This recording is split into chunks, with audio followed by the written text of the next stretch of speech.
Today's third speaker is half Hungarian and half Puerto Rican, which makes him a Hungarican. His wife is from Peru, so his kids are Hungarians. He is given speech number 5 from the CC manual entitled The Zero Defects Mentality. Please welcome Eric Guttmann.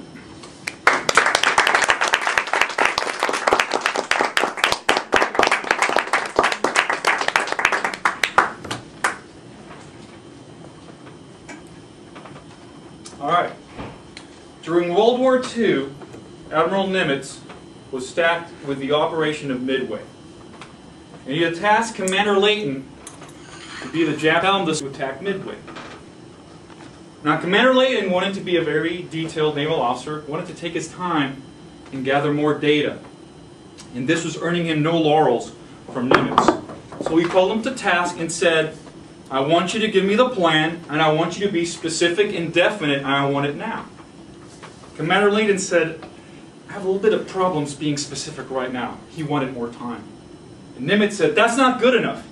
The task I gave you was to be the admiral commanding the Japanese forces, and I want the specific and definite plan of what you're going to do. Pushed against the edge, Commander Layton said, all right, Admiral, Japanese forces are going to be coming on June 4th. They'll be coming in from the northwest, about bearing 325 degrees. We'll spot them about 175 miles out at about 0600 midway time. That's a pretty bold statement to say when pushing the spot. But the question is, would an officer in today's zero defects environment take that same amount of risk?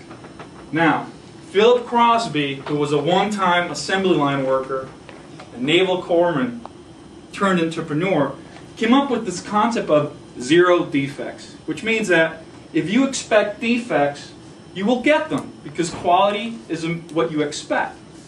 So then this led to the idea, like, if you expect zero defects, then that's what you will get. So what happens in officer development when you create this concept of zero defects and you eliminate all officers who may get a defect during their careers? Well, why don't we examine the pages of history and see some of our most victorious leaders who would not have had a chance to lead us to victory had the zero defects mentality been in effect during their careers. Well, first of all, there'd be no Nimitz, because when Nimitz was a 22-year-old ensign, he ran the USS Decatur aground.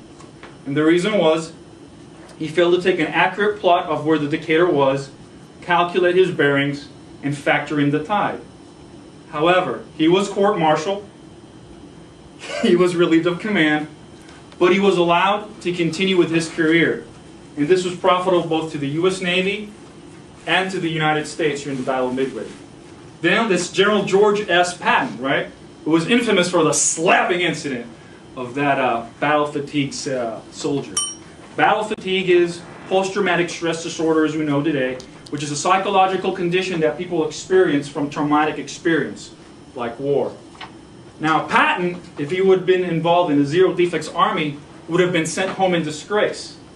However, he was given a chance to be useful during the run-up to the Normandy invasion by being the fictional leader of U.S. Army First Group, and was also instrumental in the defeat of Nazi Germany when he was the bona fide commander of U.S. Third Army. And now finally, let's not forget the Marines, right? Commandant John L. Lejeune, United States Marine Corps. His first assignment was aboard the USS Bennington in 1891. And apparently he was a poor performer. In fact, he got a very poor first fit rep. And besides saying that he was not fit for duty, this was what was directly written about him. The men under this officer, Lejeune, are not trustworthy as sentries and are not tidy and soldierly in appearance. The officer is apparently too indolent and lacking in zeal. He does not give the personal attention to his men that he should, and the result is a want of efficiency in the guard. Now, after this first dismal fit rep, he got another bad fit rep. And apparently, back in those days, higher-ranking Marines took an interest in their junior officers. And the commandant of the Marine Corps, Brigadier General Charles Haywood, wrote a personal letter of reprimand to Lejeune, telling him how disappointed he was in him and that he needed to fix himself if he wanted to save his career. Well, after that letter, he got 2 more dismal fit reps. But he started to improve. 27 years after he reported to the USS Bennington and 4 career-ending fit reps in today's military, he became the commandant of the Marine Corps, which is a post he held successfully for 9 years. So the question now arises, what kind of a leadership are we getting for the future if we're going to punish those officers who take a risk and fail and reward only the play-it-safe officers who neither dare nor do? So ask yourself, how would we really do in the Straits of Hormuz if we had 500 Iranian small boats swarm the carrier? Okay, how would we really do if we're off the coast of China and 1,000 cruise missiles swarm the carrier? Officer development is like an investment. And to get the challenges and the bold leadership we need to handle the challenges of the future, we need to have the bold leadership that takes risk and is not penalized for doing so. Just remember, we have to outthink our enemies by thinking the unthinkable.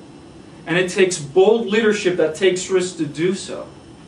Now, zero defects mentality does not foster this approach and severely penalizes those who risk and fail the first time. Think about that, Mr. Toastmaster.